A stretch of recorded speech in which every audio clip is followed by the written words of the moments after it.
go quickly to the book of Acts chapter number 27, verse number 7.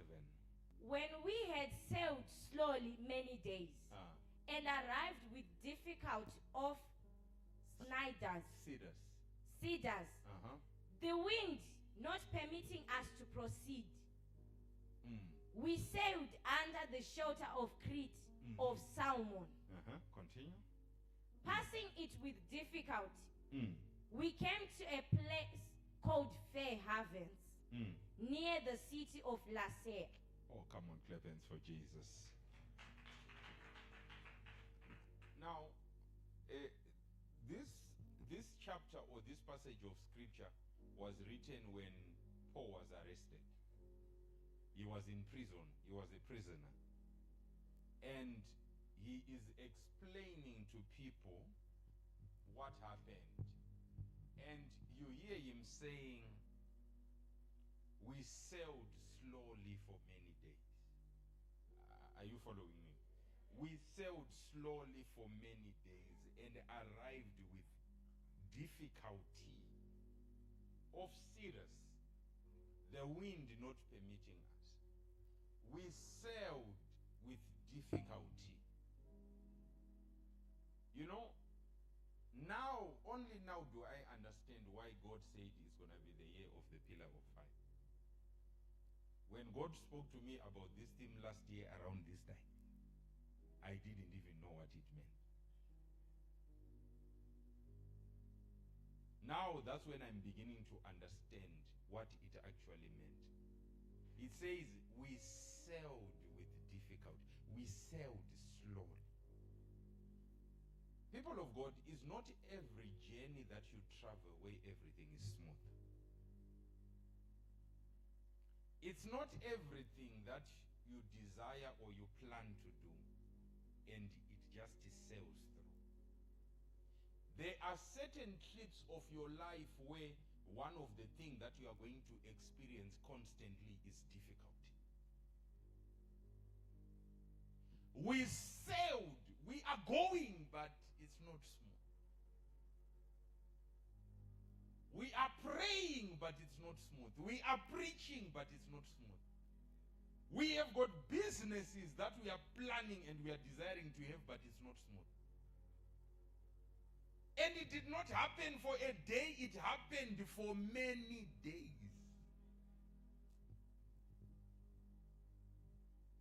When God was showing me this scripture, I started to understand certain things. He's saying, we sailed, but we sailed with difficulty. There are times, there are places where the only thing that you are going to be saying is, I wish I can arrive.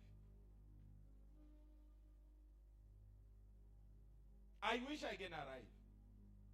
We sailed, but we sailed with difficulty. We sailed, but it was difficult. We sailed.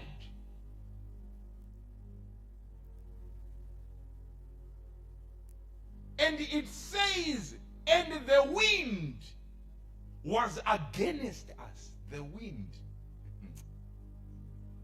Because every sailor, when you are, there are what are called, if you drive a big car or these new cars, you notice that if you are driving, if you open your windows, what does it say? It writes on the dashboard, put up your windows. You'll be like, but I want fresh air. That's why they created some air cons inside. Why? Because the air goes against the aerodynamics of the car, which can actually cause you to be involved in an accident. There are cars that are made these days that they are not that heavy, they are light. So they bank on the wind, not fighting the car. If the wind is now too much in the car will not be stable. So the sailors, they knew if they want to go this way, they used to put huge nets. And those nets, I don't know the name, I have never been a sailor before. Those nets, they are able to channel the wind towards where the boat is going. So this time, the wind was not behind them, the wind was in front of them. So anytime they want to go this, it means the boat was being turned to wrong directions. The wind was against us. We are sailing, but we've got so much opposition. People of God, I want to tell you that there is a time of your life where God is going to take you to certain places. But one of the things that is going to be constant is that as you are going, opposition is going to be many. I don't know if I'm talking to somebody. Opposition. You are going to be opposed by people that are meant to support you. The pain of opposition is not when people that you... It's just like if someone just creates a ghost account and begin to insult you. You won't respond because you don't talk to ghosts. But if a person that you know does that, you are like, but what entered the heart of this person? We sailed, but we sailed with difficulty. Some of you, this year has been the most difficult year of your life.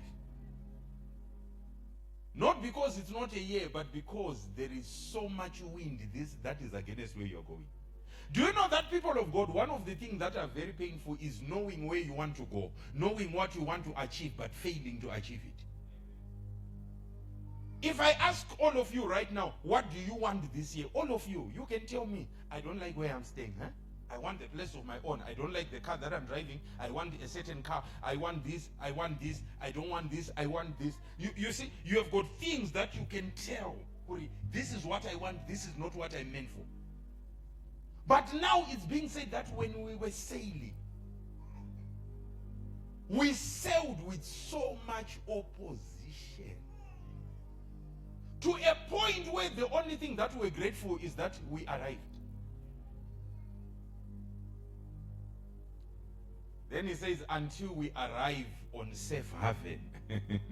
Safe haven. I prophesy over your life. Before the end of this year, you are going to arrive at your safe haven. I said this, oh my God, I don't know if I'm talking to someone. You are going to arrive at your safe haven. A place of safety, a place of comfort. That's why you heard me talking to you last week, and I was telling you that the Spirit of the Lord is telling me that we are now going into a season of refreshment. That's a safe haven. Because God knows you have been sailing with difficulty. At a certain time, Paul even said the people wanted to kill us. And he went and talked to the owner of the commander of the prison. And he told him that an angel appeared to me. An angel appeared to me. Yes, in as much as we are sailing with difficulty, we are going to arrive. People of God, there is someone that I've come to talk to today. That even though every month has been having its own challenge, one of the good things is you are going to arrive. I don't know if I'm talking to somebody. I said you are going to arrive. Yes, I understand that you have been sailing with difficulty, but you're going to arrive. Or say, I will arrive. Say it with so much boldness. I will arrive. I will arrive. I will arrive. People of God, some of you have fought wars that even you don't understand where they're coming from. There are battles that you can understand where they are coming from, but there are battles that you can't even tell the genesis. We sailed, but with difficulty.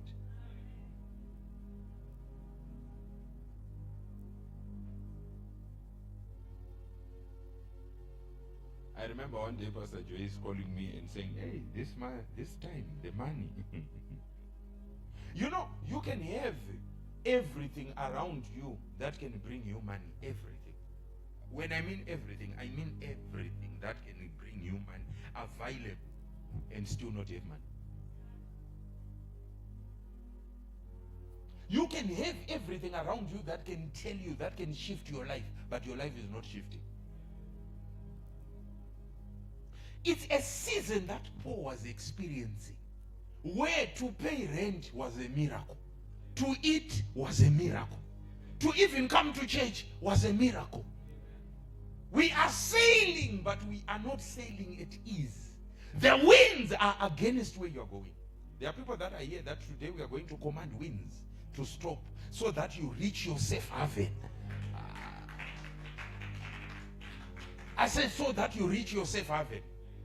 I remember in 2021, it was one of the most difficult years for me. The most difficult years for me. For me, as your prophet, as your man of God, it was very difficult.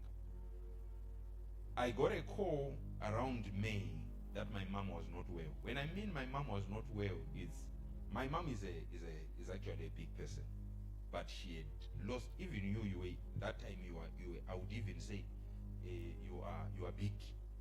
She had lost so much weight that when she was walking, it was like wind could carry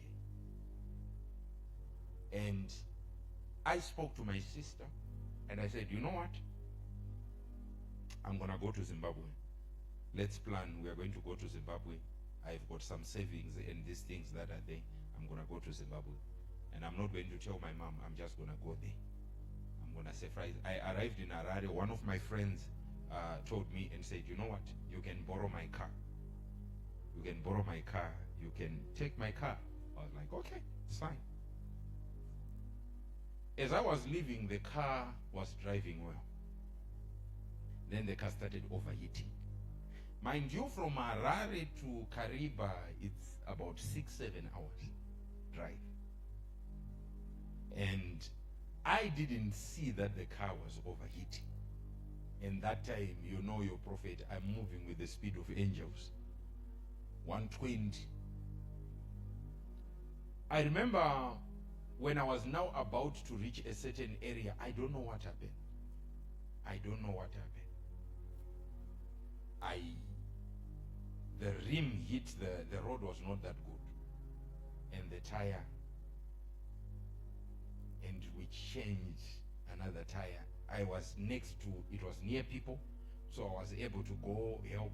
There was not even a jag or what in the car, but we managed to make it happen, and I was on the way. That's when I started to encounter a new problem. Now it was no longer the tire. Now it was the car overheating. And I'm calling these guys and I'm like, because you know when people give you their car and they assure you that you are going to go and come back with a triumphant entry, you are going to be like Jesus entering Jerusalem. I arrived in a place called Karoi. You know when people see that you are coming from far. If I tell you that I started the journey from Harare around 12, I was supposed to be in Harare, in Kariba, around about 5. Do you know that I only arrived in Kariba the following day around 3, mid of the night? Now, when I was in a place that is called Makuti, it's a game area. So after that area, you just drive for 20 minutes. And from that 20 minutes, the network goes. So for 1 hour, you don't have network. And that area has got lions, not the ones in the Bible, real ones. The ones that can eat you. I drove. I don't know what happened. I just heard, bah! The tire that I had put. I don't know. Thank God the car had braking assistance. So I just pressed the brakes and the braking assistant came into effect. But remember, I am in the middle of the forest. No network. You don't know whether you have lions near you or they are not there. And I told my sister, for the next 1 hour, pray. Because if I don't call you after 1 hour, there is something that is happening. And I didn't call her after 1 hour. Now she's panicking. We have not told mom that I'm coming. It's supposed to be a surprise. I called people that I knew in the middle of the road.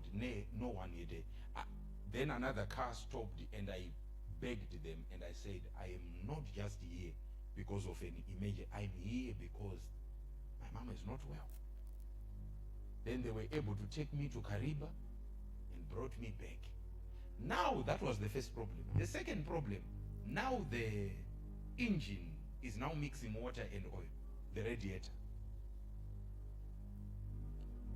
And the car is now smoking, like smoke like there is an industry.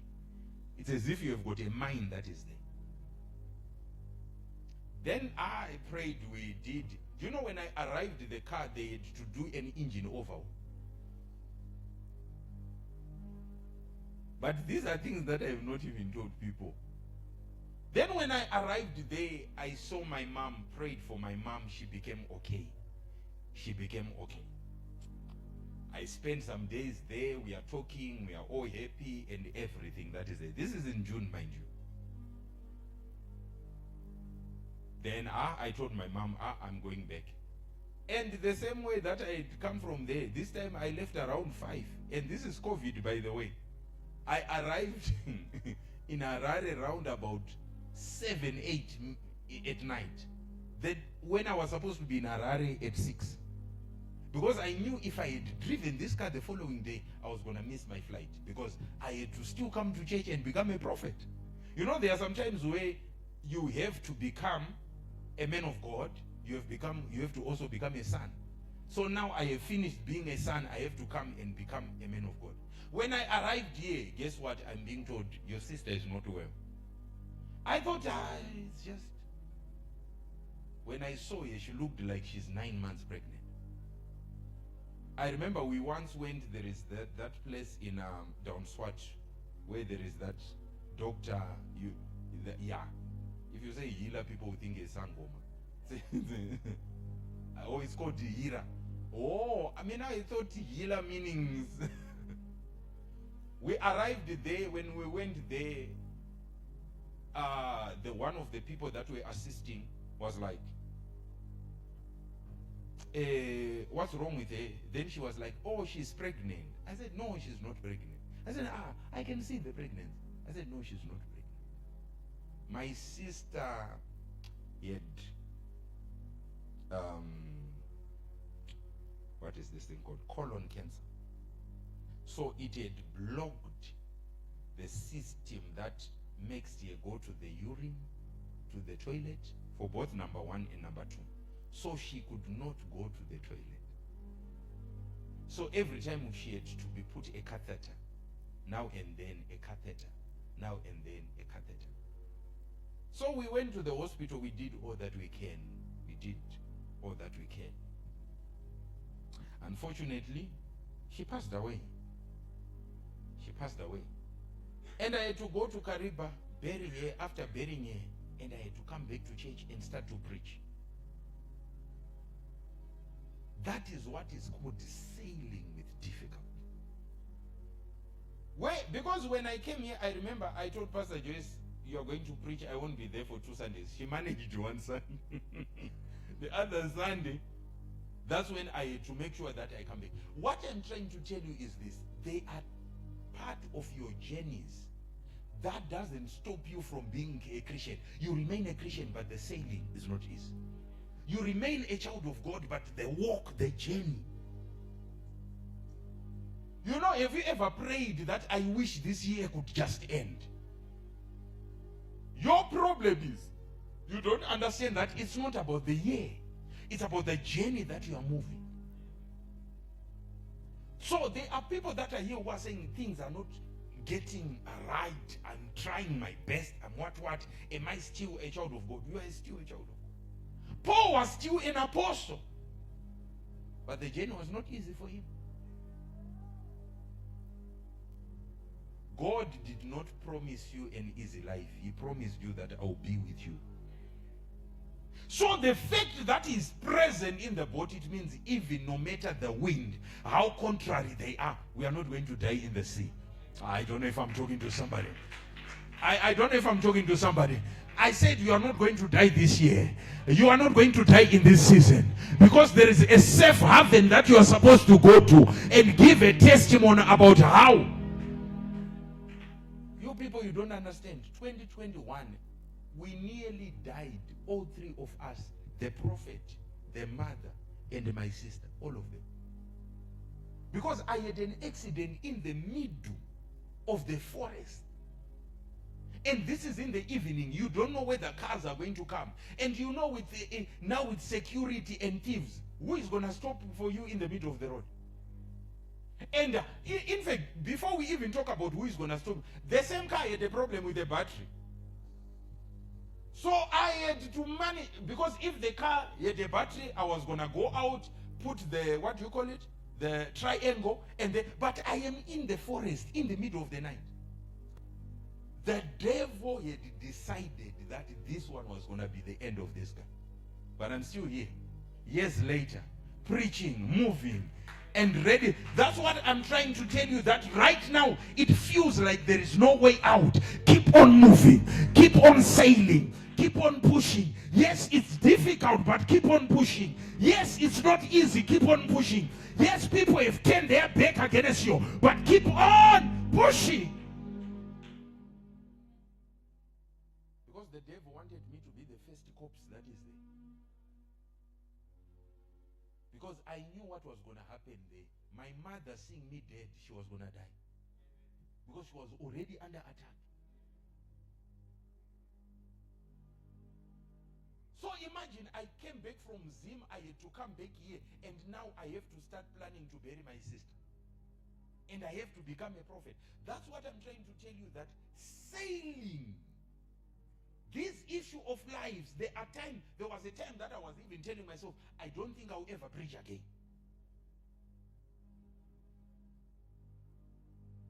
So I understand the difficulty that you can face in this journey. I've never openly told people like what I just told you now. People just think our prophet is strong. Strong? I have to force myself to be strong. I have to force myself. Because if I don't sail, I'll die. That's why in the book of Esther, they put it this way. They said, I have not approached the king. The king has not called for me for a month. But we are going to fast for three days. After we are done with 3 days, I'm going to go and approach the king. Because he who has to go before the king, even if you are the wife, you are supposed to be given a golden scepter. If the king does not give me that golden scepter, I'm going to be killed. But we are about to die anyway. But if we perish, we perish. I'm going to go anyway. That is what you have to tell you, to say, devil, don't think I'm going to give up on my faith. Don't think I'm going to give up on my God. Don't think I'm going to give up on my church. I'm going to come here and pray as if everything is okay. Yet I know I have a wound inside of me. I have a pain inside my heart. Oh my God, I don't know if I'm talking to somebody. Because there are winds that are contrary, that don't want you to move. There are winds that are contrary, that don't want you to focus. They want to make sure that they take your faith. They want to make sure that they stop you from believing. You are praying, but you know you are. That's why the Bible says, I have set a door, an open door before you. I know you don't have power. I know you have little strength, but you have not denied my word. There are people who are here where you are now coming to church simply because you have to, but you know you are sailing with difficulty. I am here to tell you that today you are about to approach your safe haven. Or if you are listening to me, I said you are about to approach your safe haven. You are about to approach your place of safety. You are about to approach your place of life, your place of safety, your place of comfort, in the name of Jesus. But we said with difficulty. That's why one of the singers said, if it was not for the Lord who was on our side, the enemy would have swallowed us. Because there was a trap that was already set. People of God, don't think God doesn't know. When people are robbing you, don't think God doesn't know. He knows exactly what is happening. But there is a path that sometimes you have to pass through. There is a pathway you have to pass through. Where you are going to sail, but it's not going to be easy. Where you are going to move, but it's not going to be easy. You are going to be praying, but it's not going to be easy. You will pray. After you are done with praying, you go home and ask yourself, does God even hear me? Is there even God? And maybe that day you will come to church and I don't pray for you, and you are like, you see, even now at church there is no spirit of rejection. Because, you know, one of the things that I want to tell you is that the devil will always come to you and minister to you in a way. Do you know that I can come? I can come. There was one person that I was talking to some time ago in one-on-one, who are actually saying, me prophet, I even stopped coming to church because I thought you were never going to pray for me. I said, why would you think that? Say, there is a day where you say, if you are not serious, I'm not praying for you. I said, but did I pray for you? Yes, you prayed for. You know, I And end up finishing praying for a person and the person is already offended.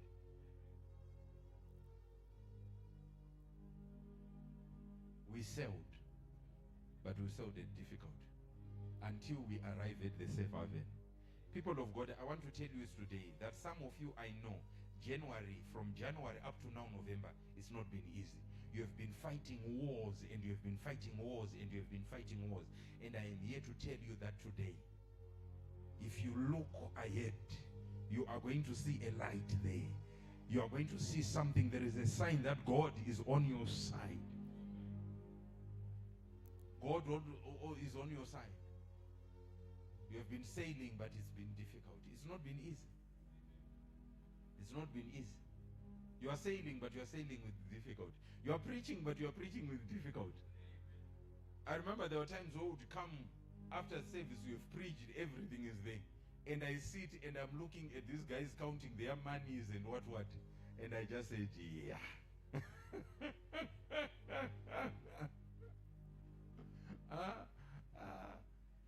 You are there and you are like, okay.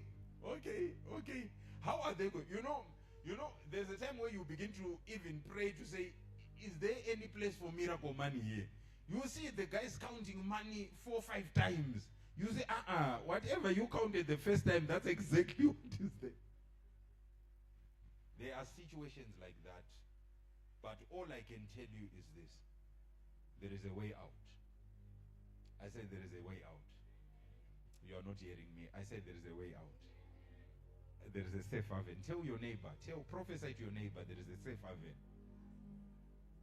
Prophesy to your neighbor there is a safe haven. Your place of safety. Your place of refreshment. Oh my God, clap hands for this God. Hallelujah. People of God, I want to tell you something. When that year ended, when we're now doing the crossover for the year, it was one of the most difficult crossovers ever.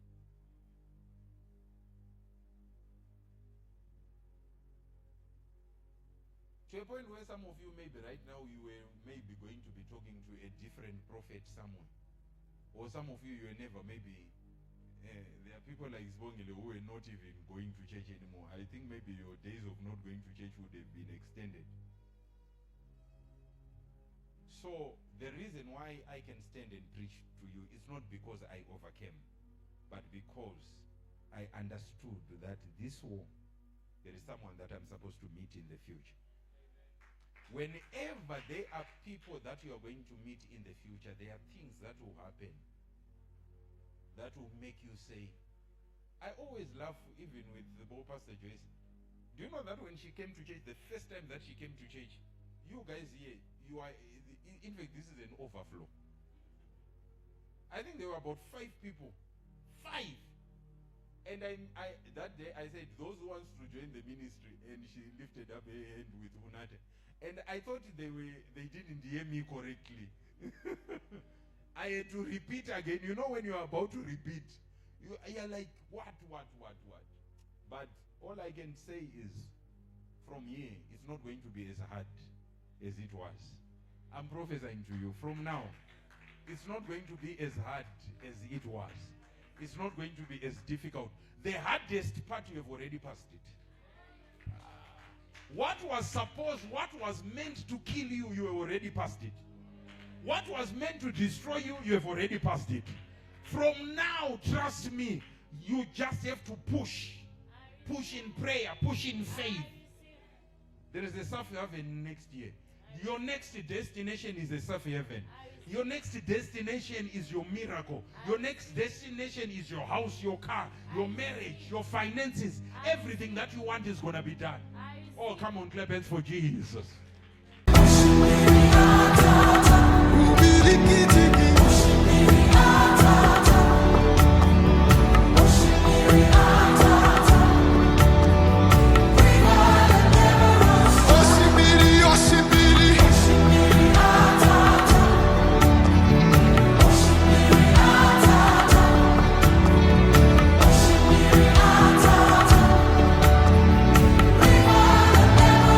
Oshimiri